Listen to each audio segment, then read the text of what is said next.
Hello guys, welcome to our channel. Let's start the story guys. One अंत या शुरुआत। काली अधूरी रात में घने जंगल के बीच एक खंडहरनुमा घर के एक कमरे में एक लड़की बुरी तरह से मारी गई थी। उसके शरीर पर अनगिनत जख्म थे। तभी उस कमरे का दरवाजा खुलता है और एक लड़की बड़े ही शान से अंदर आती है। जमीन पर पड़ी लड़की से कहती है, ओ मेरी प्यारी बहना, क्या हुआ? तुम्हारे अपने ने तुम्हारा साथ छोड़ दिया। अपनी खुद की बेटी को छोड़कर मेरे साथ दिया, गोद ली हुई बेटी का साथ दिया। यहां तक कि तुम्हारे प्यार ने भी तुम्हारा साथ छोड़ दिया, जिससे तुमने बचपन से प्यार किया था। मैंने तुमसे तुम्हारा सब कुछ छीन लिया, तुम्हारा परिवार, तुम्हारा प्यार, सब कुछ। और तुम कुछ भी नहीं कर पाए। तभी जमीन पर पड़ी लड़की ने अपनी पूरी ताकत लगाकर उड़ी और उस लड़की का गला पकड़ लिया। तभी किसी ने उसे छोड़कर दूर धकेल दिया। जब उसने अपना सिर उठाकर देखा तो उसे दो लड़के नजर आए, जो अपनी धधकती आंखों से उसे घूर रहे थे। उनमें से एक उसका भाई था और दूसरा उसका प्यार। उसने अपने भाई की ओर बढ़ना चाहा, लेकिन तभी उसके भाई ने आगे बढ़कर उसे एक थप्पड़ जड़ दिया। थप्पड़ की वजह से वह दूर जाकर गिरी और उसका सिर जमीन से टकराया। उसने आंसू भरी आंखों से अपने सगे भाई को देखा, जो लाल आंखों से उसे ही घूर रहा था। उसका भाई बोला, मुझे भाई मत कहो। मेरी सिर्फ एक बहन है और वह है निसा सिधानिया। तुम हमारे लिए उसी दिन मर गई थी जब तुमने मेरी बहन की जान लेने की कोशिश की थी। अब हमारा तुमसे कोई रिश्ता नहीं है। ये सुनकर लड़की ने अपने भाई को देखा और मन में सोचा, क्या ये वही भाई है जो बचपन में मुझ पर अपनी जान छिड़कता था और आज अपनी सगी बहन पर नफरत करके गोद ली हुई बहन को तवज्जो दे रहा है। वो कोई और नहीं, उसका भाई पार्थ सिंघानिया था और वह लड़की जो उसके सामने खड़ी थी, कभी सिंघानिया परिवार की राजकुमारी जान हुआ करती थी। लेकिन अब वह उनके लिए कोई नहीं रह गई थी और इसकी वजह सिर्फ निसा थी।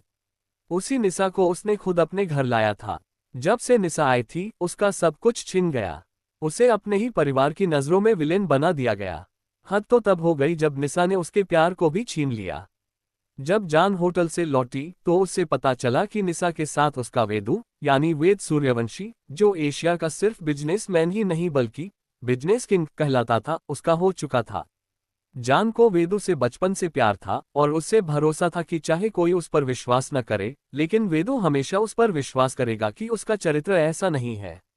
पर उसे यकीन नहीं हुआ कि वेदू ने भी उसका साथ छोड़कर निसा पर भरोसा किया। ये सोचकर जान की आंखें ज्वालामुखी की तरह धधक उठीं। उसने अपनी लाल आंखों से निसा की तरफ देखा, पास पड़ी बंदूक उठाए और उस पर तानते हुए बोली, ये सब तुम्हारी वजह से हो रहा है, मैं तुम्हें छोड़ूंगी नहीं। तभी दूसरे लड़के ने बात की, जो कोई और नहीं बल्कि उसका प्यार वेदू यानी वेद सूर्यवंशी था।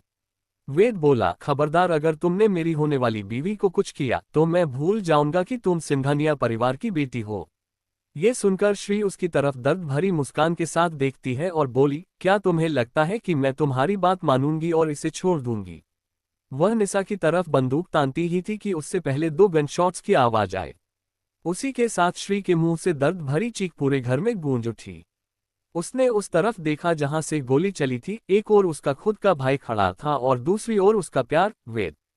एक गोली उसके सीने में लगी थी, जिसे उसके प्यार ने चलाया था, और दूसरी गोली उसके पेट में लगी थी, जिसे उसके भाई ने चलाया था। आज उसके भाई और उसके प्यार ने ही उसे मौत के मुंह में भेज दिया। श्री वहीं जमीन पर गिर पड़ी। अपनी बंद होती आंखों से उसने आखिरी बार अपने भाई और अपने प्यार को देखा। पूरी जान लगाकर दर्द भरी मुस्कान के साथ श्री बोली, जिस भाई के हाथ में मैंने राखी बांधी थी, उसी हाथ ने मुझ पर गोली चला दी। और जिसने मुझे हर मुश्किल से बचाने का वादा किया था, उसने भी मुझ पर गोली चला दी। मेरे अपने ही मुझे पराया कर गए। आखिर में अपनी आंखों में बेपनाह नफरत लाते हुए उसने कहा, आज मेरे दिल में मेरे अपने के लिए सिर्फ नफरत है। अगर मुझे मेरे महादेव ने दूसरा मौका दिया तो जितनी शिद्दत से प्यार निभाया है, उसी शिद्दत से नफरत निभाऊंगी। श्री की आंखें एक तेज आवाज से खुली, जो एक थप्पड़ की थी। यह थप्पड़ किसी और ने नहीं बल्कि उसके पिता ने मारा था। वह समझने की कोशिश कर रही थी कि वह तो मर गई थी, तो फिर ये सब क्या हो रहा है। उसने अपना सिर उठाया और चारों ओर देखा। उसे दोनों परिवार मौजूद दिखे, सिंघानिया और सूर्यवंशी, जो गुस्से भरी नजरों से उसे देख रहे थे। सबको देखकर उसे याद आया कि यह वही दिन था जब निसा ने उस पर जान से मारने का आरोप लगाया था और सभी ने निसा की बातों पर विश्वास किया था। उसके लाख कहने पर भी कि वह निर्दोष है, किसी ने उसकी बात पर विश्वास नहीं किया था और उसे हॉस्टल भेज दिया गया था। तब वह सिर्फ 12 साल की थी। हॉस्टल जाने के बाद 11 साल तक वह अकेली रही, यहाँ तक कि इन 11 सालों में कोई उससे मिलने भी नहीं आया। सिर्फ उसके दादा दादी ने उसका साथ नहीं छोड़ा था। वह अपने विचारों में गुम थी, तभी उसे अपने पिता की आवाज सुनाई दी। अमर सिंघानिया उसे डांटते हुए कह रहे थे, तुम जैसी मेरी बेटी हो ही नहीं सकती, जो अपनी बहन को मारने की कोशिश करे। तभी उन्होंने निशा को गले लगाया। शीतल सिंघानिया, जो श्री की अपनी मां थी, लेकिन नाम के लिए ही। असल में वह अपनी गोद ली हुई बेटी निशा पर ज्यादा विश्वास करती थी। शीतल ने गुस्से से श्री की ओर देखते हुए कहा, तुम पैदा होते ही मर क्यों नहीं गई? ये सुनते ही श्री जोर से चीख पड़ी। बस उसकी चीख सुनकर सब उसे एकटक देखने लगे। पार्थ और वेद भी वहीं मौजूद थे और दोनों श्री की इस चीख से बिना किसी भाव के उसकी तरफ देख रहे थे। श्री आज बदली बदली सी लग रही थी। तभी सबने श्री की आवाज सुनी, जो कह रही थी, क्या कहा आपने? कि मैं पैदा होते ही मर क्यों नहीं गई? चलो आपकी ख्वाहिश भी पूरी कर देती हूँ। ये कहते हुए श्री आगे आए और अपनी मां का हाथ पकड़कर उसे मंदिर की तरफ ले जाने लगी। सभी उसके पीछे पीछे चलने लगे। श्री सीधे मंदिर में गई, अपनी मां का हाथ छोड़कर भगवान शिव के कलश को उठा लिया और उस कलश का जल अपने सिर पर डालते हुए बोली, मैं श्री सिंघानिया अपना अंतिम संस्कार करती हूँ। आज और अभी से मैं सिंघानिया परिवार से सारे रिश्तों का भी अंतिम संस्कार करती हूँ। अब से मैं सिर्फ श्री हूँ। वहीं मौजूद दोनों परिवार श्री की इस बात से हैरान थे। पार्थ और वेद भी हैरान थे। वेद के दिल में इस बात से गहरा दर्द हुआ, जैसे कोई उसकी धड़कन छीन रहा हो। सबसे बड़ा झटका तो अमर जी और शीतल जी को लगा, जब उन्हें यह एहसास हुआ कि उनकी बेटी अब उनसे सारे रिश्ते खत्म कर चुकी है। चिट्टू, श्री और जनाकी जी का मुलकिट। वे लोग अपनी जगह ही जम गए। तभी उन्हें श्री की फिर से आजाद सुनाई दी। श्री, जो कि अपनी माँ बाप की तरफ देख बोलती है, लो Mr Singhania and Mrs Singhania, आप लोगों की परेशानी दूर कर दिया। वैसे भी मुझे भी ऐसे परिवार की जरूरत नहीं जो खुद की बेटी से ज्यादा अपनी गोद ली गई बेटी पर भरोसा करते हैं। नहीं चाहिए ऐसा परिवार जो कि किसी दूसरों के आ जाने से अपनों को पराया कर दिया। तभी पार्थ आगे आके बोला, गुडिया, उसने तना ही बोला था कि उसे। श्री ने उसे बीच में काटते हुए अपनी लाल आंखों में बेशुमार नफरत और गुस्से बोला, मिस्टर पार्थ सिंघानिया, आप शायद भूल रहे हैं जिन्हें मुझसे ये कहा था, काश मैं अपनी बहन ना होती।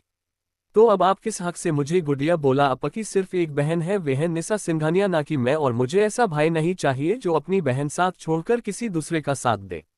यहाँ तक कि उससे ये तक नहीं पूछी क्या तुमने गलती की है या नहीं, सीधे गुनाहगार मान लिया। वही उसकी बातों और अपने लिए उसकी आंखों में नफरत साफ देख पा रहा था। पार्थ अपनी ही बहन की आंखों में अपने लिए नफरत देख उसके दिल में ऐसा लगा कि किसी ने 1000 सुइयां चुभो हो। श्री वहां से सिंघानिया मिशन से बाहर की तरफ जाने गली कि तभी उसके एक आवाज ने रोक लिया। ये आवाज किसी और की नहीं, उसके दादाजी की थी, यानी सत्यजीत सिंघानिया जी का था, जो बोल रहे थे, बच्चे आप पे कोई भरोसा कर या ना कर, पर हमें अपनी पोती पूरा भरोसा है। ऐसे कैसे आप हमें छोड़कर चली जाती? तभी उसकी दादी माँ यानी कविता सिंघानिया बोली, हाँ बच्चे, आप अपनी दादाजी और अपनी दादी माँ के कैसे जा सकती है? ये सुन के श्री, जो कि अपने इमोशन को रोक रखा था, वे उससे छुट जाता है और वे भाग के दादी माँ गले लग से फुट फुट के रोनेगी। वही निशा श्री के घर से जाने से खुश हो रही थी कि ऐसे श्री को दादी का रोकना उसे गुस्सा दिला रहा था। वही दो परिवार के लोगों श्री ऐसे रोना बिल्कुल अच्छी नहीं लगा। उसने अब एहसास दिला रहा था कि शायद कुछ गलत हो गया है उनसे, जिसकी कीमत किसी को खोकर चुकाएंगे।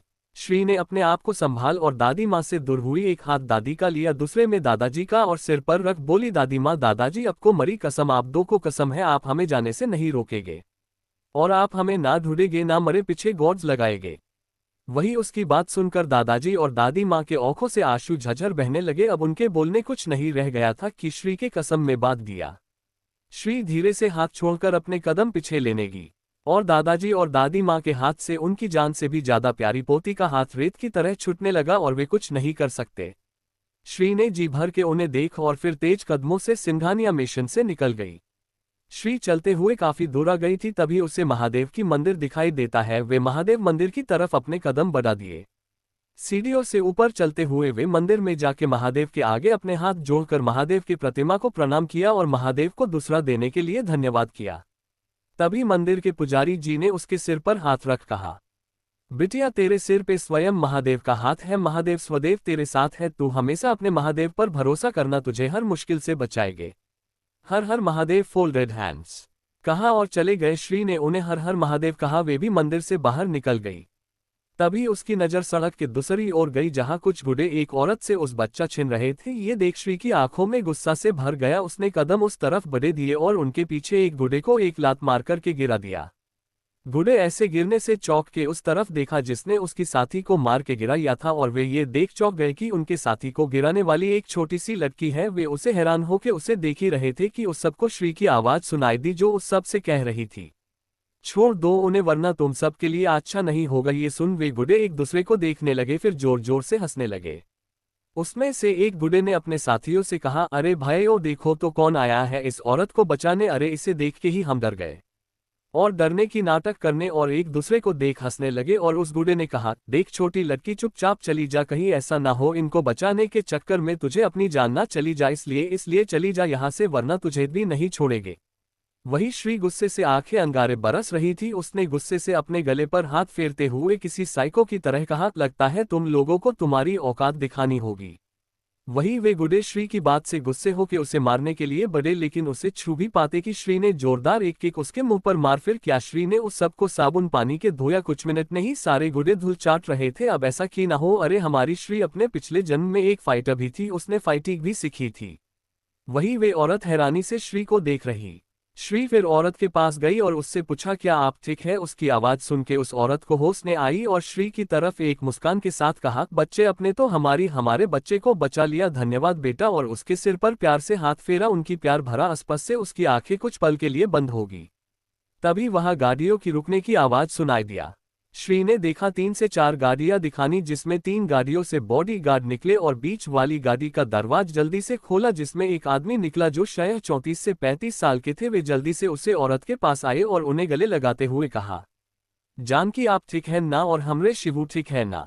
ये आदमी कोई और नहीं राजस्थान के हुकुम सा राघव रघुवंशी है और ये औरत कोई और नहीं जानकी रघुवंशी है। राजस्थान की हुकुम रानी सा है, वे बच्चा उनका बेटा शिवास रघुवंशी है।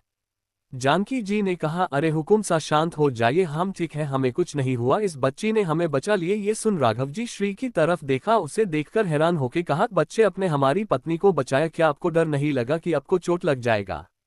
श्री से राघव जी के आंखों में देखते हुए कहा, नहीं हमें डर नहीं लगा कि हमारे महादेव हमारे साथ है तो हमें किसी का डर नहीं। ये बोलते हुए उसने राघव जी आत्मविश्वास नजर आ रहा था। वे एक मुस्कान के साथ उसके सिर पर प्यार से हाथ फेरते हुए कहा, बच्चे आप बहुत बहादुर हो, आपका नाम क्या और आप यहाँ किसके साथ आई है। श्री ने राघव जी को देखते हुए कहा, हमारा नाम श्री है, हम अकेले ही आए हैं। ये सुन जानकी जी ने कहा, पर बच्चे ऐसे अकेले आपको कहीं नहीं आना चाहिए, देखत रात होने को है, अपने घर के बड़ों के साथ ही इस समय कहीं जाना चाहिए। ये सुन श्री की आंखें थोड़ा नम हो गई। उसने अपनी भरे गले से कहा, हम कोई नहीं है, हम अनाथ है। ये सुन जानकी जी और राघव जी की आंखें भी नम हो गई। राघव जी ने श्री को अपने गले लगाते हुए कहा, अब आप अनाथ नहीं है, हम आपको अपनी बेटी बनाएंगे, हम आपको लिली गोद लगे और अपना नाम देंगे और अपनी बेटी बनाएंगे, क्या आप हमारी बेटी बनेगी। ये सुन के श्री हैरान हो के राघव जी को देखने लगी। वही उसे हैरान देख जानकी जी ने कहा, हाँ लाडो, क्या आप हमें अपना माँ बाप बनने का मौका देगी। ये सुन श्री की आंखों से आंसू की धारा बहने लगी। जो प्यार अपने माँ बाप से का उम्मीद किया था वे प्यार उसे जानकी और राघव जी महसूस कर रही थी। वही उसे रोता देख जानकी जी ने उस अपने सीने से लगा लिया, उसे चुप कराते हुए कहा, लाडो ऐसे नहीं रोते, चुप हो जाइए। उनका मनमता भरा स्पष्ट श्री को अपने दिल में सुकून का एहसास दिला रहा था। उसने भी जानकी जी को गले लगा लिया और अपनी आंखें बंद कर लिया और फिर उनसे दूर होकर कहा, हम आपकी बनने के लिए तैयार हैं। ये सुन राघव जी और जानकी जी खुश हो गए। तो राघव जी ने कहा, तब देर किस बात की, हम कभी अपने वकील को फोन करते हैं और उसे पेपर बनके घर लाने कहते हैं, हम जल्द से जल्द आपको अपनी बेटी बनाना चाहते हैं। उन्होंने वकील को फोन कर पेपर बनान घर लिए कह दिया। चौथी इंट्रोडक्शन। सिंघानिया परिवार। सत्यजीत सिंघानिया श्री के दादाजी, इनकी उम्र 78 साल है। ये अपने परिवार से बहुत प्यार करते हैं लेकिन श्री इनकी जान है। इन्होंने सिंघानिया इंडस्ट्रीज का नींव रखी थी। आज सिंघानिया परिवार भारत में अमीर खानदान से एक है। इनकी पत्नी का नाम कविता सिंघानिया। श्री की दादी माँ, इनकी उम्र 72 साल है। ये अपने परिवार में सबसे अधिक अपने प्यार करती है। इनके 2 बेटे हैं। इनके बड़े बेटे का नाम अमर सिंघानिया, ये सिंघानिया इंडस्ट्रीज के चेयरमैन है। इनकी उम्र 50 साल है। ये अपने परिवार लोग से प्यार करते हैं। कभी ये अपनी बेटी से सबसे अधिक महत्वपूर्ण थी लेकिन अपनी गोद ली गई बेटी पर भरोसा कर अपनी बेटी को खो दिया है। शीतल सिंघानिया, ये सिंघानिया परिवार की बड़ी बहू है। ये अपने परिवार से बहुत प्यार है। ये अधिक अपनी बेटी से प्यार था पर अपने गोद ली गई बेटी प्यार ने अपनी खुद की बेटी को प्यार को भूल गई। उनके 2 बच्चे हैं, एक बेटा एक बेटी। पार्थ सिंघानिया ये दिखने काफी हैंडसम है, ये कभी कॉलेज में है। ये सिंघानिया इंडस्ट्रीज के सीईओ है। इनकी उम्र 17 साल है। ये अपने परिवार से बहुत प्यार है। ये अपनी बहन पर जान छिड़कते थे लेकिन दूसरी बहन के प्यार में अपनी बहन को भूल गए।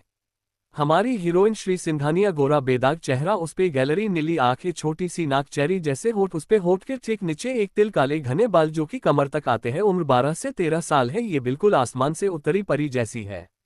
ये अपने पिछले जन्म में अपने से परिवार प्यार किया था, अब उनसे उतनी है नफरत करती है। सत्यजीत जी के छोटे बेटे समर सिंघानिया, ये भी अपने परिवार से बहुत प्यार है। इनकी पत्नी का नाम समीरा सिंघानिया है। इनके 3 बच्चे हैं, 2 बेटी एक बेटा। इनकी बेटियां जुड़वा है। पायल सिंघानिया, मिताली सिंघानिया ये श्री की ही उम्र की है। सारांश सिंघानिया ये भी अपने बेटे भाई की तरह ही हैंडसम है। इनकी उम्र 15 साल है। निशा सिंघानिया, ये सिंघानिया परिवार की गोद ली गई बेटी है। ये दिखने मासूम है पर असल ये बहुत बड़ी कमीनी है। अब हीरो के परिवार। राजीव सूर्यवंशी, सूर्यवंशी परिवार के हेड ऑफ फैमिली है। उनकी उम्र 80 साल है। इनका परिवार को एशिया के अमीर खानदान में एक है। ये अपने परिवार से बहुत प्यार करते हैं। राजीव जी और सत्यजीत जी बचपन के दोस्त हैं। इनके एक और दोस्त है, वे आप सबको आगे कहानी में पतागा। इनकी पत्नी का नाम रमा सूर्यवंशी। इनकी उम्र 75 साल है। ये अपने परिवार से बहुत प्यार करती है पर अपने बड़े पोते से सबसे अधिक प्यार करती है। इनके भी 2 बेटे ही है। जीवन सूर्यवंशी, ये सूर्यवंशी इंडस्ट्रीज के चेयरमैन है। ये अपनों से बहुत प्यार करते हैं। इनकी उम्र 55 साल है। इनकी पत्नी का नाम सावित्री सूर्यवंशी, ये अपनों से बहुत प्यार करती ही पर अपने बेटे से बहुत प्यार करती है। इनकी जान है इनका बेटा। इन्हें सिर्फ एक बेटा है, ये दोबारा मां नहीं बन पाए। वेद सूर्यवंशी, हमारे हीरो, ये देखने किसी ग्री गॉड की है। गोरा रंग, आंखें गहरी हरी ब्राउन बाल, हल्का चेहरे पर बियर्ड पे होठ, दिखने ने बिल्कुल ग्री गॉड की तरह। चेहरे पर कोल्ड लुक और इनके मन में क्या है कोई नहीं जान सकता है। इनकी उम्र 17 साल है। ये कॉलेज में है। ये सूर्यवंशी इंडस्ट्रीज के सीईओ है। ये अंडरवर्ल्ड के किंग है। राजीव जी के छोटे बेटे मनन सूर्यवंशी, ये भी अपने परिवार बहुत प्यार करते हैं। इनकी पत्नी का नाम मान्या सूर्यवंशी। इनके 2 बच्चे हैं, एक बेटा एक बेटी। अर्थ सूर्यवंशी, ये भी हैंडसम है। ये अपने भाई से बहुत प्यार करते हैं। देवाशी सूर्यवंशी, ये अपने परिवार की लाडली है। ये भाई से बहुत प्यार करती है। सूर्यवंशी परिवार और साघानिया परिवार अभी मुंबई में रहती है। सूर्यवंशी परिवार शाही परिवार है। हुकुमसा का परिवार। अमरजीत रघुवंशी, ये राजस्थान के हुकुमसा थे। इनकी उम्र 80 साल है। ये अपनों के कुछ भी कर सकते हैं, आज भी कोई इनकी बात को टाल नहीं सकता। ये अपने परिवार से बहुत प्यार करते हैं। सुमित्रा रघुवंशी, ये राजस्थान की हुक्मरानी साथी अपने परिवार बहुत प्यार करती है। इनकी उम्र 75 साल है। इनके 3 बच्चे हैं। राघव रघुवंशी, ये राजस्थान के हुकुमशाह है और रघुवंशी इंडस्ट्रीज के चेयरमैन है। ये बिल्कुल किसी शेर की तरह है जो अपनी सियासत में किसी दुश्मन को नहीं छोड़ता है। अपने परिवार से बहुत प्यार करते हैं। ये अपनी पत्नी से बहुत प्यार करते हैं। जानकी रघुवंशी, ये राजस्थान की हुक्मरानी सा है। ये भी अपने पति के कदम से कदम मिलाकर चलती है। अपने परिवार से बहुत प्यार करती है। इनको एक बेटा है। शिवास रघुवंशी, ये अभी 5 से 6 के हैं। ये बहुत शैतानियां करते हैं। ये घर में सबसे छोटे शहजादा है। राघव जी के भाई प्रथम रघुवंशी, ये अपने भाई के राम के लखन है। ये अपने भाई से बहुत प्यार करते हैं। इनकी पत्नी का नाम प्रिया रघुवंशी, ये भी अपनों से बहुत प्यार करती है। इनके 2 बेटे हैं। वंश रघुवंशी, ये अपने परिवार बहुत प्यार करते हैं। ये दिखने हैंडसम है। ये कभी अपनी पढ़ाई कर रहे हैं। इनकी उम्र 16 साल है।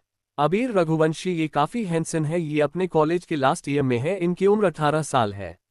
राघव जी की बहन गीत राजावत, ये भी राजस्थान में रघुवंशी महल में ही रहती है अपने पति और बच्चों के साथ। इनके पति का नाम सगर राजावत, ये राजावत इंडस्ट्रीज से मालिक है। ये काफी अच्छे स्वभाव के व्यक्ति है। इनके 2 बच्चे हैं, एक बेटा एक बेटी। कबीर राजावत, ये हैंडसम है। ये राजावत इंडस्ट्रीज के सीईओ है। इनकी उम्र 18 साल है।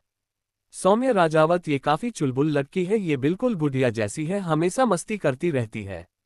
अब आपको आगे की कहानी अगले पार्ट में मिलेगी, तो बने रहिए। अगर कुछ गलती हुआ हो तो माफ करना। फोर्थ श्री राघव रघुवंशी। अब तक अपने पढ़ा कि राघव जी श्री को अपनी बेटी बनने को कहा और श्री मान जाती है। अब आगे मुंबई के सड़कों पर कुछ गाड़ियां तेजी से दौड़ रही थी। कुछ देरी बाद वे एक बड़े से गेट से अंदर की तरफ और एक काफी खूबसूरत मिशन के पास रुकी। ये रघुवंशी मिशन है जहां राघव जी अपनी पत्नी के साथ कुछ सालों से यही है अपने काम की वजह से, लेकिन ये अब राजस्थान जा रहे हैं। अब ये वही रहेंगे। राघव जी गाड़ी से निकल के दूसरी तरफ जाके गेट खोला, जिसने से जानकी जी निकली। फिर राघव जी श्री की तरफ अपने हाथ किया और उसे निकले लिए कहा, लाडो आइए हम अपने घर आ गए। वही श्री जो कि शिबू के साथ खेलने बिजी थी, उसे तो पता ही नहीं चल कि वे पहुंच गए हैं। वे तो शिबू से मिलके इतनी खुश थी। वही शिबू को भी अपनी बहन बहुत पसंद आ गई थी, वे भी उससे चिपका हुआ था। राघव जी के कहने पर श्री शिबू को अपनी गोद में लिए हुए राघव जी का हाथ थाम के बाहर निकली। जानकी जी ने भी श्री को एक थाम लिया। घर मिशन के अंदर की तरफ चल दिए। श्री ने देखा मिशन जितना बाहर खूबसूरत है, अंदर उससे भी अधिक खूबसूरत है। वे लोग हॉल में आ गए जहां एक 40 के लगभग के शख्स उनका इंतजार करते, जिसे देख राघव जी ने कहा, वकील साहब अपने में जो पेपर बनने के लिए कहा था क्या वे लाए हैं? और सोफे पर किसी राजा की तरह बैठ गए और उनके बगल जानकी बैठ गई और श्री को अपने पास बैठा लिया। वकील साहब ने कहा, जी हुकुम सा जैसा आपने कहा था हमने वे पेपर बना दिया है, सिर्फ आपको साइन करना बाकी है, फिर आप श्री बेटा अपकी लिली अपकी बेटी हो जाएगी। ये सुन राघव जी ने कहा, तो देर किस बात की दीजिए, और पेपर लेपने के बाद साइन कर दिया। अब श्री उनकी लिली बेटी बन गई थी। अब श्री से श्री राघव रघुवंशी बन गई थी। सारे फॉर्मेलिटी के बाद वकील साहब चले गए। श्री बहुत खुश थी कि महादेव ने उसे एक नई जन्म के साथ नया परिवार दिया है। वे अपने मन में महादेव को धन्यवाद करती है। राघव जी कहते हैं, लाडो अब से हम अपने बाबासा है और जानकी जी अपकी मानसा है। ये सुन के श्री अपने भरे गले से कहा, जी बाबासा जी मानसा, हम आज बहुत खुश है कि आप हमारे माँ बाप बने। हम आपको कभी ये नहीं लगने देंगे कि हम अपन खुद नहीं, हम आप सबको बहुत प्यार करने लगे हैं, इतना ज्यादा। ये कहकर उसने अपनी बाहर बच्चों की तरफ फैला दिया। अपनी पलकें झपकने लगी। वे इस समय बहुत मासूम लग रही थी। राघव जी और जानकी जी तो उसकी मासूमियत में ही खो गए। राघव जी उसे अपने गले लगा लिया। तभी सबको शिबू की आवाज सुनाई दी जो कह रहा था, शिबू क्या दी हमारे साथ रह गई? तो सब ने उसकी तरफ देख अपना सिर हाँ में हिला दिया। वही सबका हाँ पास के शिबू नाचने लगा और कहने लगा, यह अब मेरे भी मेरी बहन है, मैं अपनी दी से बहुत प्यार करूंगा, उन्हें रधा करूंगा। और श्री के गले लग गया। वही उसकी बात सुनकर सबके चेहरे पर मुस्कान आ गई। राघव जी ने कहा, लाडो हम सब कल राजस्थान के लिए निकलेंगे, फिर हम आपका वही एक अच्छे से स्कूल में आपका दाखिला करा देंगे। श्री को ये से दूर जाना था तो उसने सिर हाँ में हिला दिया। तभी जानकी ने कहा, चलाइए आप सब हाथ मुंह धो के आइए, तब तक हम सबके लिए डिनर लगवाते हैं। ये सुन राघव जी बोले, ठीक है, तो हम अपनी लाडो और अपने शहजादे साथ हाथ मुंह धोकर डिनर टेबल पर आते। फिर वे श्री और शिबू को लेकर अपने कमरे की तरफ चले गए। जानकी जी भी किचन में चली गई। कुछ देरी बाद सब डिनर टेबल पर मौजूद थे। राघव जी और जानकी जी अपने दोनों बच्चों को अपने हाथ से खिला रहे थे। ये चिश्री के लिए बहुत अजीज था। उसने अपने मन में महादेव की कसम खाई कि वे अपने इस परिवार को कभी भी नहीं खोएगी और हमेशा इनकी राह करेगी। सबका डिनर हो जाने के बाद जानकी जी राघव जी अपने बच्चों के साथ अपने कमरे गए। आज सब एक साथ सोने वाले थे। जानकी जी के पास श्री लेटी थी और शिबू राघव जी के पास था। श्री ने जानकी जी से कहा, मानसा आप हमें लोरी सुनाइए। उसकी बात पर जानकी जी और बोली, ठीक है, और श्री के सिर में हाथ घुमाने लगी और गाने लगी, दो नैनों के तुम दो किरण, एक मेरा दिल है एक धड़कन, ओ निदिया सुन कहना, पलकों में तू रहना, इनके लिए है जिना, ये जीवन का गहना। दो नैनों के तुम दो किरण, एक मेरा दिल एक धड़कन, मैं माँ हूँ नूर हूँ, कब तुमसे दूर हूँ, तुम मेरी अरमा हो, तुम मेरी सांसें तुम मेरी जान हो, इनका हर गम सहना, इनके लिए है जिना, ओ नदिया सुन कहना, पलकों में तुम रहना। दो नैनों के दो किरण, एक मेरा दिल एक धड़कन। जानकी जी ने देखा तो श्री और शिबू सो गए थे। राघव जी ने कहा, हुक्मरानी सा लाडो को देख के आपको ऐसा नहीं लगा जैसे लाडो ने मन में कोई गहरा घाव लगा हो? हने महसूस किया है। जानकी जी ने कहा, सही कहा हुकुम सा, मुझे भी महसूस किया है जैसे अपने मन में दर्द छुपाकर रखा है। चाहे जो भी हो हम उसे इतना प्यार देंगे कि अपने सारे दर्द भूल जाए। सिर्फ खुशियां होगी हमारे लाडो के जीवन में और कुछ नहीं चाहिए हमें, बस हमारी लाडो खुश रहे। राघव जी ने कहा, ऐसा ही होगा जान, हम अपनी लाडो को हर खुशियां देंगे जिसकी हकदार हमारी लाडो है। अब आप भी सो जाइए। बोल राघव जी ने जानकी जी के सिर पर किस किया और श्री और शिबू को भी माथा चुम लिया और लेट गए। जानकी जी भी मुस्कान के सो गई। कल से एक नई सुबह के इंतजार कर था, एक नई किरण के साथ। हर हर Mahadev. Folded hands folded hands folded hands. च5 श्री का राजस्थान आना। आगे सुबह का वक्त। जानकी जी के रूम में श्री इस समय आईने के सामने बैठी थी और जानकी जी उसके बाल को संवारने में लगी थी। उन्होंने श्री को खूबसूरती से के साथ कली करके उसके बालों को खुला छोड़कर उसने एक बटरफ्लाई का प्यारा सा क्लिप लगा दिया। श्री ने जब अपने को देखा तो उसने होठों पर प्यारी सी मुस्कान आ गया। की वे लगी रही थी इतनी प्यारी। आज उसने एक व्हाइट कलर का फाक पहना था, उस पर बाल में लगा वे क्लिप उस पर जच रहा था। जानकी जी श्री की बलाइयां लेते हुए कहा, मेरा लाडो को किसी की नजर ना लगे और उसके कान के पीछे काजल काल टिका लगा दिया, जिस पर श्री हंसते हुए कहा, मानसा हमें कौन नजर लगाएगा, आप और बाबा सा हमको नजर लगने नहीं देंगे, इतना तो हमें पता चल गया है। उसकी बात सुनकर राघव जी जो अभी अभी कमरे में आए थे उन्होंने कहा, सही कहा लाडो, हम अपने दोनों बच्चों को कभी भी उनकी खुशियों को नजर नहीं लगने देंगे। और श्री के सिर पर हाथ फेरा, श्री राघव जी के गले लग गई और कहा, बाबा सा हम आपका कभी भी हमें अपनी बेटी बनाने के फैसले पर निराश नहीं होने दे गए, हम आपका सबसे अच्छी बेटी बने गए और आपका ताकत भी हम आपको कभी भी निराश नहीं करेंगे, हम अपने कर्तव्य को अच्छे से पूरा करेंगे, चाहे बेटी का हो चाहे बहन का, हम अपने इस परिवार के लिए कुछ भी करेंगे। राघव जी ने श्री को अपने लगे लगाते हुए कहा, हमें पता है हमारी लाडो शेरनी है और हमें यह भी पता है कि आप अपने हर कर्तव्य को बखूबी निभाएगी, और आप तो हमारी बेटी है राजस्थान के हुकुमसा की, और आप तो राजस्थान की लाडो हुकुम हो, और आज हमारी लाडो और राजस्थान की लाडो हुकुम पहली बार अपने राजस्थान अपने सियासत जा रही है, तो उसका स्वागत करने के लिए पूरा राजस्थान इंतजार कर रहा है, तो हमें चलना चाहिए। ये सुन श्री ने हाँ ने अपना सिर हिला दिया। जानकी जी भी मुस्कान के साथ उन्हें देख रही थी। कुछ समय बाद सब राजस्थान के लिए निकल गए। दूसरी तरफ राजस्थान जैसलमेर रघुवंशी महल जो कि काफी खूबसूरती से सजाया गया था, सारे नौकर इधर से उधर भाग रहे थे। तभी एक औरत की आवाज सुनाई दी जो कि कह रही थी, चंदा थम कटे रह गई से, जीजी सा और भाई सा के आने का समय हो गया से। ये है प्रिया जी, इस घर की छोटी बहू।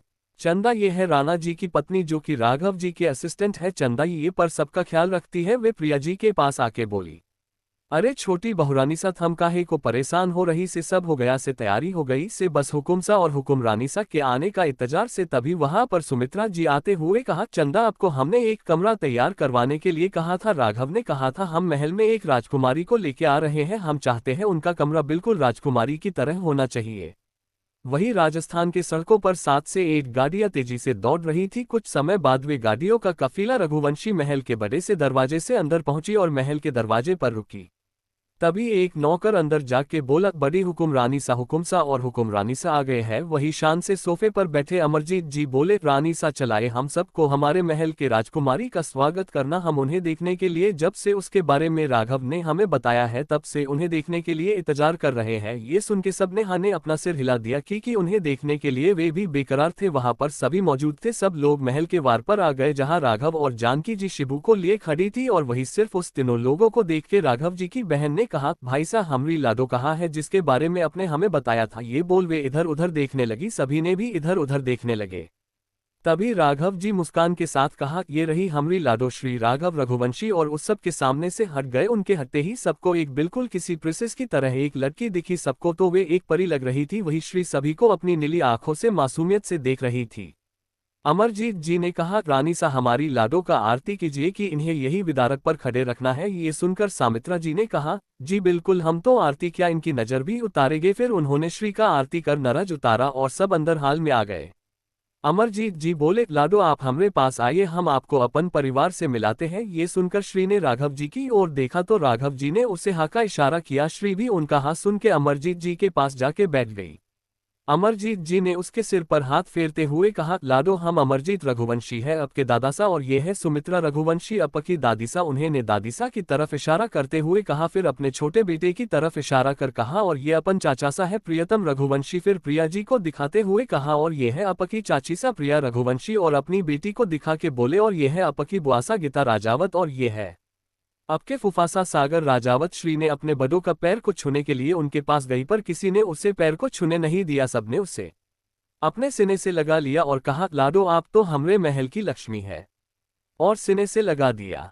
तभी सबको एक लड़के की आवाज सबको सुनाई दी जो श्री से बोला, लाडो आप सबसे मिल लिया, लेकिन अपने भाई बहन से भी मिल लो, ये है वंश। वही उसकी बात पर श्री उसकी तरफ देखने लगी। वंश श्री के पास आके उसके सिर पर हाथ रख कहा, लाडो हम है आपके भाई सा वंश रघुवंशी। फिर अपने बड़े भाई की तरफ इशारा करते हुए कहा, ये है अबीर रघुवंशी अपने चाचा सा के बेटे, और ये है कबीर राजावत और सौम्या राजावत बुआसा के बच्चे। वही सौम्या श्री के पास आके बोली, अब तो तू मेरी बहन हो, अब हम खूब मस्ती करेंगे साथ में। जिस पर श्री ने हाथ सिर हिया। श्री अपने इस परिवार से मिलके बहुत खुश थी। 6 महीने बाद का समय राजस्थान रघुवंशी महल के मंदिर में एक औरत महादेव की आरती कर रही थी। आरती करने के बाद महादेव को प्रणाम करती है भी उनकी नजर प्रसाद पर जाती, जहां से प्रसाद गायब था। ये देख उनकी आंखें छोटी हो जाती है। वे समझ गई कि ये किसका काम कम है। उन्हें कहा, मुझे पता है कि ये काम तेरा ही है, इसलिए चुपचाप बाहर आ जा, नहीं तो तेरी मैं बहुत पिटाई करेगी, इसलिए चुपचाप बाहर आ जा। तभी वहां प्रिया जी आते हुए कहा, क्या हुआ हुकुम रानी सा इसे बाहर आने के लिए बोल रही है। जानकी जी, और कौन वही इस महल का सबसे शैतान बच्चा, और कौन जो रोज पूजा के समय प्रसाद गायब करता है। प्रिया जी, आज फिर से गायब कर दिया प्रसाद, ये दिन पर दिन और शैतान होती जा रही है, पर है कहाँ ये शैतान, बोलवे उससे थक ढूंढने लगी। जानकी जी, प्रिया वे आपको नहीं मिलेगी, रुकिए मैं उन्हें निकालती हूँ। ये कह के वे महादेव के प्रतिमा के पीछे गई, जहाँ एक लड़की जो कि प्रसाद के मोतीचूर के लड्डू खा रही थी। ये देख जानकी जी ने उसके कान को पकड़कर उठाया। वही वे लड़की अपने कान छुड़ाते हुए कहा, मानसा दुख रहा है, छोड़ दो ना, वैसे भी मैं तो अपने महादेव की प्यारी सी भक्त हूँ ना, तो मैंने सोचा महादेव तो खाएंगे नहीं तो मैं ही खा लेती हूँ। ये बोल अपनी नीली आंखें मटकाने लगी, जिससे वे और भी प्यारी लग रही थी। श्री इन 6 महीनों में सबकी जान बन गई थी। वे अपने परिवार के सामने बिल्कुल बच्ची बन जाती थी, अपनी शैतानियों से सबको परेशान करती थी। उसमें से एक काम था प्रसाद चुराना, ये उसका मनपसंदीदा काम था। जानकी जी, लाडो आपको कितनी बार बोला है प्रसाद मत चुराया करो, पर तूने तो मेरी ना सुनने की कसम खाया है। आज मैं तेरी अच्छी पिटाई लगाऊंगी, तब तू सुधरेगी। तभी राघव जी वहां आते हुए बोले, अरे हुकुम रानी सा अपने हमरी लाडो के को की डांट रही है। अब कौन सी शरारत कर दी लाडो ने जो उसके कान को खींच रही है। उनकी बात पर जानकी जी चित्ते हुए गई। जानकी जी, आपकी लाडो बहुत बदमाश हो गई है, ये रोज पूजा के समय महादेव के प्रसाद को गायब कर देती है। ये बोल श्री को घूरने लगी। वही श्री ने मासूम सा चेहरा बन के राघव जी से कहती है, श्री बाबा सा आपकी रानी सा इस मासूम पर अत्याचार कर रही है। ये बोल और मासूम सा चेहरा बना लिया। वही उसके मासूम से चेहरे को देख के राघव जी ने अपना सिर ना में हिला दिया, जैसे कह रहे हो इसका कुछ नहीं हो सकता, कि इसका रोज का था, शैतानिया करके मासूम बन जाती है।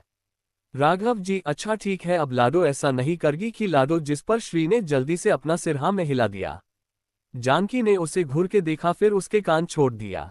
जानकी जी, कभी तो छोड़ रहे हैं, अगली बार तेरी अच्छी पिटाई लगाओगी, और जाकर तैयार हो स्कूल के लिए। श्री ने जल्दी से हाँ बोल जानकी जी के गालों पर किस करके भाग गई, जिसे जानकी जी के चेहरे पर मुस्कान आ गई। उन्होंने सिर ना में हिला दिया और किचन में चली गई। राघव जी भी मुस्कुराते हुए चले गए। प्रिया जी भी किचन में चली गई। कुछ देर बाद डाइनिंग टेबल पर सब लोग आ गए थे और अपना नाश्ता कर रहे थे। श्री अपना नाश्ता जल्दबाजी ने कर रही थी, जिसे देख उसके पास बैठे अबीर ने कहा, लाडो क्या कर रही है, आराम से नाश्ता कीजिए नहीं तो ठसका लग जाएगा। श्री, अरे भाई सा हमें लेट हो रहा है स्कूल के लिए, इसलिए जल्दी से नाश्ता कर रहे हैं। उसकी बात सौम्या कहती है। सौम्या, अरे मेरी जान, मैं भी तेरे साथ ही जाती हूँ, इसलिए चल यार। ये सुनकर श्री भी ने अपनी बत्ती चमका दी, फिर अपना नाश्ता आराम से करने लगी। कुछ समय बाद सब ने नाश्ता कर लिया। कबीर, चलो आज हम आप सबको स्कूल छोड़ते हैं। ये सुनकर श्री और सौम्या शिबू ने एक साथ कहा, नहीं भाई साहब हम चले जाएंगे। ये बोल के वे तीनों बाहर की तरफ भाग गए। वही सब हैरान सब थे। तभी गीता जी ने कहा, जरूर उन्होंने कोई शैतानी करनी होगी, इसीलिए ये तुम्हारे साथ नहीं गए। उनकी बात पर सब ने अपना सिर हाँ में हिला दिया और अपने अपने काम के लिए चले गए। वही दूसरी तरफ गाड़ी में श्री बोली, आज तो हम बच गए, अगर भाई साहब हमें स्कूल छोड़ने जाते तो उनको हमरे कार्ड का पता चल जाता कि कल शिबू ने उस टिकलू सर के चेयर पर गोद लगा दिया था, जिसे सर की पैक चिपक गई थी, जिस पर शिबू श्री को गले लगा के गालों पर किस कर कहता है, शिबू दी आई लव यू, आप सबसे अच्छी हो, I love you so much, throwing kisses throwing kisses throwing kisses throwing kisses. Shri ने भी उसे गले लगाते हुए कहा, आई लव यू बच्चा, मैं भी अब से बहुत प्यार करती हूँ। सौम्या, अरे तुम दोनों मुझे भूल गए, ये बोल के मुंह फुला लिया। उसकी नौटंकी देख के श्री और शिबू हंसने लगे, फिर उस भी गले लगा लिया। ऐसे ही मस्ती करते हुए अपनी स्कूल की तरफ जा रहे थे कि श्री की नजर कार के बाहर गई, जहां लोग इकट्ठा थे। ये देखकर श्री ड्राइवर से कहा, रामू काका कार रोकिए जरा। राहु काका ने कार रोक के पूछा, का हुआ लाडो, हुकुम कार कहे रुकवाई है। जिस पर श्री ने कहा, कुछ नहीं काका, सब हम ये देखना चाहते हैं कि ये लोग की इतनी भीड़ है। ये बोल के वे कार से निकल गए। उसके पीछे से सौम्या और शिबू भी आ गए। आगे जाने पर उन्हें दिखा एक आदमी एक औरत को बड़ी बेरहमी से मार रहा है। ये देख उसकी आंखें गुस्से लाल हो गई। वे तेजी से उस आदमी औरत के पास चुकी और आदमी जो कि उस औरत को मारने के लिए लाठी दोबारा उठाया ही था कि श्री ने उसके लाठी को पकड़ लिया।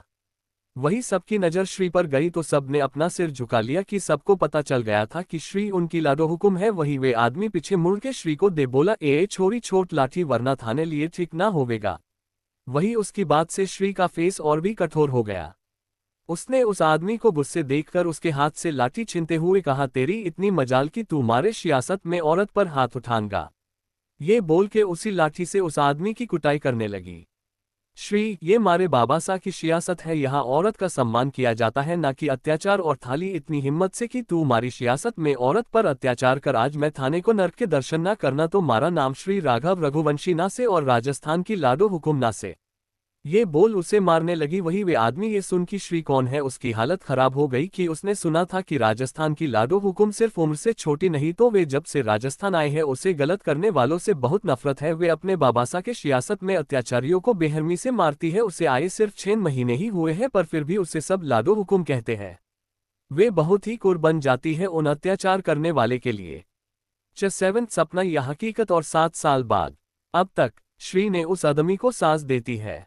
अब आगे मुंबई, रात का समय। एक बड़े से मेंशन के एक आलीशान से कमरे में जिसके काफी महंगी फर्नीचर लगे थे, उसी कमर के मास्टर बेड पर एक लड़की सोया था जिसके चेहरे पर पसीने की बूंद चमक रही थी जैसे वे कोई बुरा सपना देख रहा है। सपने में उसे एक लड़की दिखाई दे रही थी जिसे बहुत से जख्म थे, वे उसे ही देख रही थी। फिर उसने देखा कि उन्हें उस लड़की पर उसने गोली चलाई जो उस लड़की के सीने पर लगी और उस लड़की ने उसे अपनी आंखों ने नफरत लिए कहा, मैं तो तुमसे प्यार किया था और तुमने मुझे मौत के हवाले कर दिया।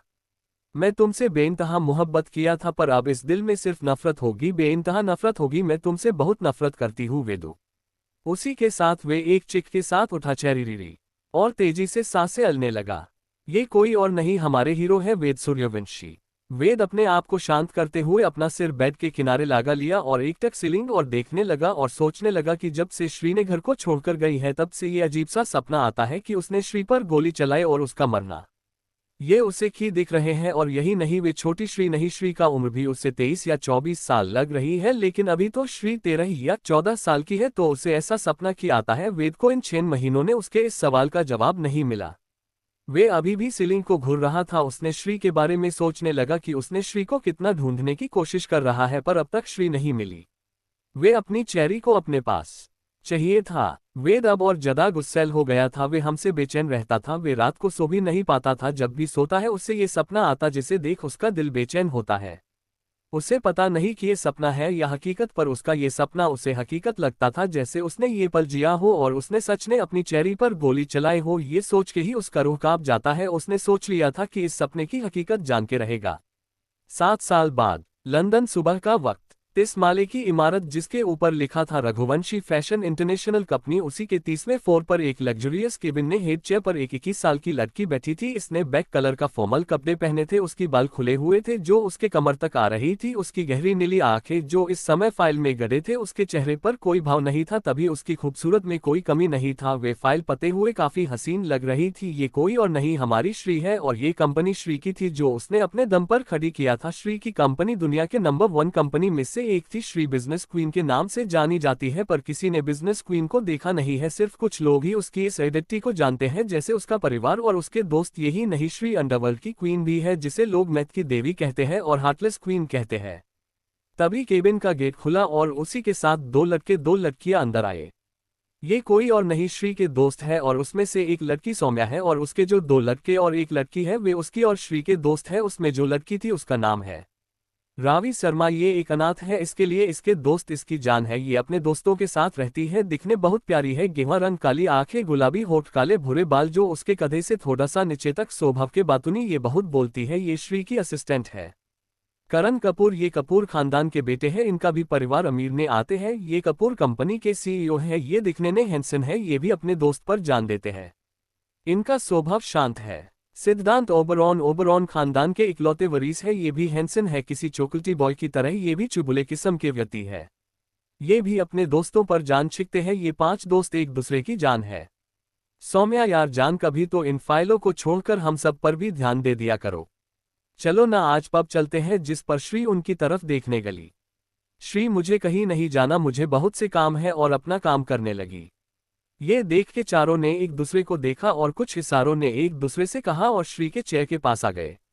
रावी ने उसे फाइल लिया और करण और सिद्धांत ने उसके एक हाथ को पकड़ लिया तो सौम्या और रावी ने उसके पैरों को और उसे उसकी चेयर से उठा लिया।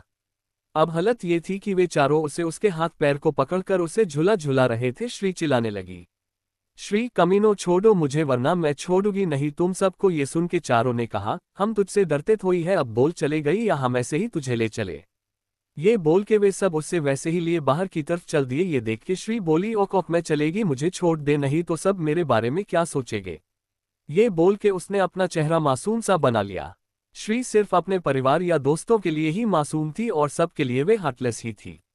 उसकी बात पर सब ने उसे छोड़ दिया। श्री ने राहत की सांस लिया। फिर वे खड़ी हुई और कहा, तुम सबको छोड़ूंगी नहीं, और पैरों को पटकते हुए केबिन से निकल गई और सब भी उसके पीछे चले गए।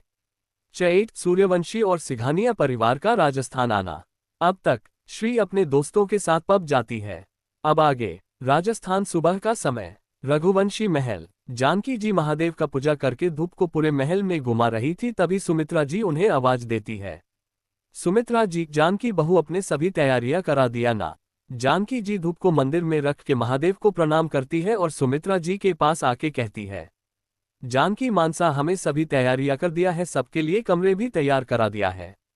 तभी अमरजीत जी आते हुए कहा, ये अपने अच्छा की बहू अपने सभी तैयारियां करा दिया। और वैसे भी मेरे दोस्त सालों बाद आ रहे हैं और अपने लाडो से बात किया वे कब आ रही है। तो पीछे राघव जी आते हुए कहते हैं, राघव जी बाबा सा मेरी बात हो गई है, उन्होंने कहा है कि वे कल तक आ जाएगी। ये सुन के जानकी जी बोली, क्या कहा, हमारी लाडो आ रही है? 3 साल बाद हमारी लाडो अपने घर आ रही है। उनकी आंखों ने आंसू आ गए।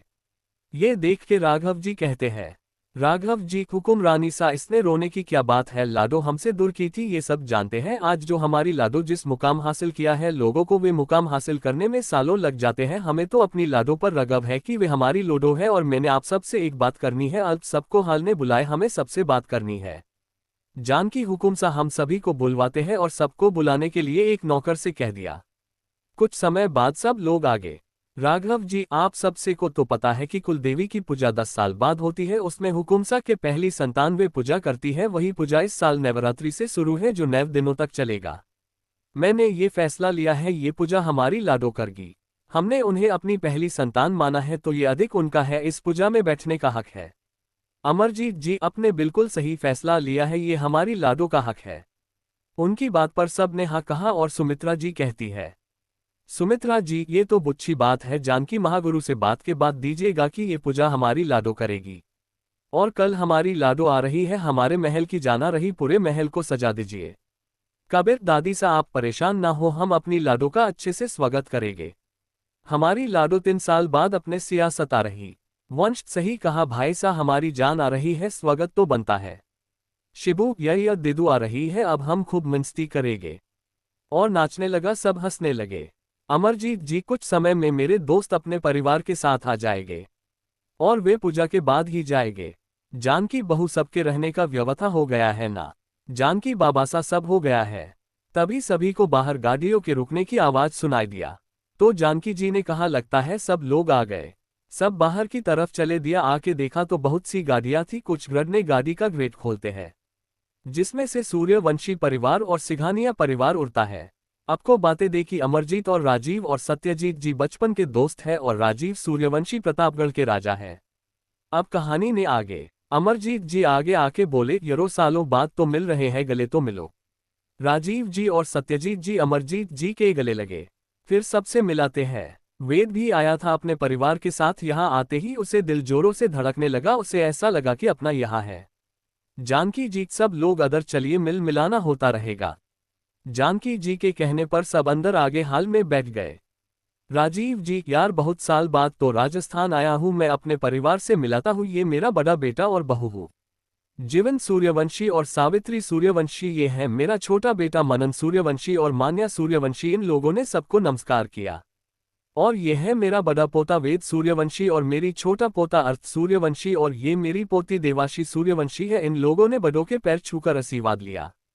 अमरजीत जी वेद से बोले, बखुरदार आपके बारे में तो सब जानते हैं, आप कितने बड़े बिजनेसमैन हैं। वेद ने सिर्फ अपना सिर हिला दिया और अपने स्थान पर बैठ गया। अमरजीत जी, राजीव ने तो अपने परिवार से मिला दिया, अब सत्यजीत तू अपने परिवार से मिला। सत्यजीत जी, हाँ कि नहीं, ये है हमारे बड़े बेटा अमर सिंघानिया और उसकी पत्नी शीतल सिंघानिया, ये मेरा छोटा बेटा समर सिंघानिया और उसकी पत्नी समीरा सिंघानिया। इन्होंने भी सभी को नमस्कार किया। ये मेरा बड़ा पोता पार्थ सिंघानिया और दूसरा पोता सार्थक सिंघानिया और मेरी पोती पायल सिंघानिया और मिली सिंघानिया। और उन्होंने निशा को बिल्कुल इग्नोर कर दिया। रघुवंशी परिवार को थोड़ा अजीब लगा सत्यजीत जी का उसका नाम मिलवाना। अमरजीत जी, और ये बच्ची कौन है, ये तो बताया ही नहीं। उनकी बात सुनकर अमर जी बात को संभालते हुए, अमर जी, अरे अंकल जी, ये मेरी बेटी है निशा सिघानिया। जिस पर अमरजीत जी ने कहा, ओ अच्छा, चलो मैं अपने परिवार से मिलाता हूँ। ये मेरा बड़ा बेटा राघव रघुवंशी, और ये मेरी बड़ी बहू जानकी रघुवंशी है, और ये मेरा छोटा बेटा बहू है प्रीतम रघुवंशी और प्रिया रघुवंशी, और ये मेरे बेटी और दामाद गीता राजावत और सगर राजावत है। ये मेरा पोता शिवास रघुवंशी और वंश रघुवंशी और अबीर रघुवंशी, और ये मेरा नाती है कबीर राजावत। और अभी हमारी घर की 2 बच्चियां यहाँ नहीं है, वे कल आएगी। एक मेरी नातिन और मेरी लाडो कल राजस्थान आएगी। चेन्नई। वेद की बेचैनी। अब तक सूर्यवंशी परिवार और सिंघानिया परिवार का आना और रघुवंशी परिवार से मिलना। अब आगे राजस्थान रघुवंशी महल। शाम का समय। निशा, पायल, मिली और देवाशी वे सब पूरे महल में घूम के महल देखी थी। वे नीचे घूमने के बाद ऊपर वाले फ्लोर पर घूम रही थी, तभी वे सब बाय साइड की तरफ जाने लगी, जहां उधर का एक बड़ा सा कमरा दिखावे इस महल की सबसे बड़ा कमरा था। शायद कमरे का दरवाजा भी काफी यूनिक था, जिसे देखकर वे लोग उस तरफ चल दिए। तभी उन्हें एक लड़की आवाज सुनाई दिया, लड़की रुकिए, आप सब उस तरफ नहीं जा सकती। ये सुन के उन चारों के कदम रुक गए। उन सब ने पीछे देखा, जहां एक लड़की खड़ी थी। ये लड़की चंदा और राणा जी की बेटी थी। इनका नाम फुल है, सब इन्हें फुलवा कहते हैं। फुलवा आके उन सभी के सामने खड़ी हो गई। फुलवा, आप सब वहां नहीं जा सकते। निशा उसे देख के उसे गुस्से कहा कि हम की नहीं जा सकते, और तुम होती कौन हो हमें रोकने वाली। फुलवारी शरीफ कुछ कहती कि उससे पहले वहां पार्थ, अर्थ और वेद आ गए। पार्थ, क्या हुआ है, तुम इनसे ऐसे बात की कर रही हो। वही अपने भाई और वेद को देख के निशा मासूम बन के बोली, भाई हम सब तो महल घूम रहे थे और हम उस तरफ जा रहे थे, तो ये हमें जाने नहीं दे रही थी। ये बोल के उसने मासूम सा फेस बना लिया। उसकी बात सुनकर पार्थ ने फुलवा की तरफ देख बोला, तुम उन्हें की नहीं जाने दे रही हो। फुलवा, माफ करना जी, पर आप सब उस तरफ नहीं जा सकते। ये सुनकर पार्थ ने कहा, हम सब उस तरफ की नहीं जा सकते, ऐसा क्या है उस तरफ जो हम नहीं जा सकते। फुलवा, उस तरफ हमारे लाडो हुकुम का कमरा है, उस तरफ सिर्फ उनके परिवार वाले ही जाते हैं। लाडो हुकुम को पसंद नहीं कि कोई और उस तरफ जाए। ये बात यहाँ सबको पता है, आप सब इस महल के मेहमान हैं, तो आप सबको पता नहीं था, इसलिए मैं आप सबको बता रही हूँ। उस तरफ जाना मना है, और लाडो हुकुम के इजाजत के बिना इस तरफ कोई नहीं आता सिवाय उनके परिवार के। वे सिर्फ अपने परिवार के लिए मासूम लाडो है और दूसरों के लिए हार्टलेस लाडो हुकुम है। और राजस्थान में हुकुमसा के बाद किसी की फैसल माना जाता है, वे हमारी लाडो हुकुम है। लाडो हुकुम इस महल की जान है, कोई भी उनके फैसल को नहीं मना करता है, और महल के सभी लोग जानते हैं कि लाडो हुकुम को उनके कमरे की तरफ बाहर का कोई नहीं जाता है, इसलिए आप सब भी नहीं जा सकते। वही लाडो हुकुम का नाम से वेद बहुत बेचैन हो गया। बार बार उसकी कानों में एक ही नाम गुज रहा था, लाडो हुकुम। वही सब के अपने मन में लाडो हुकुम कौन है ये जानना चाहते थे। तभी वहां जानकी जी आके कहती है, जानकी जी, फुलवा तू यहाँ है, मैं थारे को कब से आवाज दे रही सू। फुलवा, क्या हुआ से बड़ी मासा, आपकी खोज रही से मुझे। जानकी जी, मैं थाने को लाडो का कमरा देखने को बोला से, ना तू यहाँ का कर रही से, और उसे गुरने लगी। फुलवा, बड़ी मानसा, हम तो जा रही रहे से, पर इस लोगों की वजह से रुक गए। ये लोग लाडो हुकुम के कमरे की तरफ जा रहे से, हमने इनको मना किया, तो ये बोल रही से हम कौन होते से इनको रोकने वाले। उसने निशा की तरफ इशारा करते हुए कहती है। वही उसकी बात पर निशा अपने को बचाते हुए मासूम बन के कहा, आंटी जी, मैं तो बस ऐसे ही कह दी, हम तो सब उस तरफ देखना चाहते थे। वही उसकी बात पर फुलवा उसे मुंह मनान देख रही थी।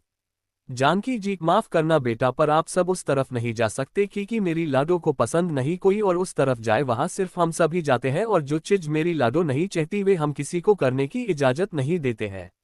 वेद, कोई बात नहीं आती जी, वहां हमें से कोई नहीं जाएगा। उसने सबसे कहा, तुम सब अपने अपने कमरे में जाओ, और वे सबको वहां से भेज दिया, और एक नज़र उस कमरे को देख के अपने कमरे की तरफ चला गया।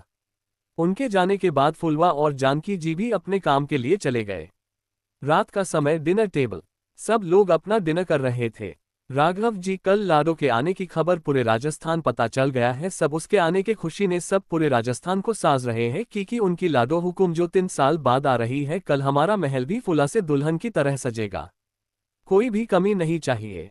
सगर जी, आप बेफिक्र रहे, भाई सा सब रेट रहेगा, कोई कमी नहीं होगी। कबीर, हाँ मामा सा, आप परेशान ना हो, सब Akse hoga, sabane hami hila dia vahasriyavansi paravara ora sayania paravara ke mana ne lado hukuma se milain ki ika ora bada gaiti vahanisa kota lado hukuma nama se hisira ho rahiti, aba anako kauna bate ki lado hukuma ko de ka ke anako dila ka dora padane vala hai, saba apana danara karake apane kamari mison kailge,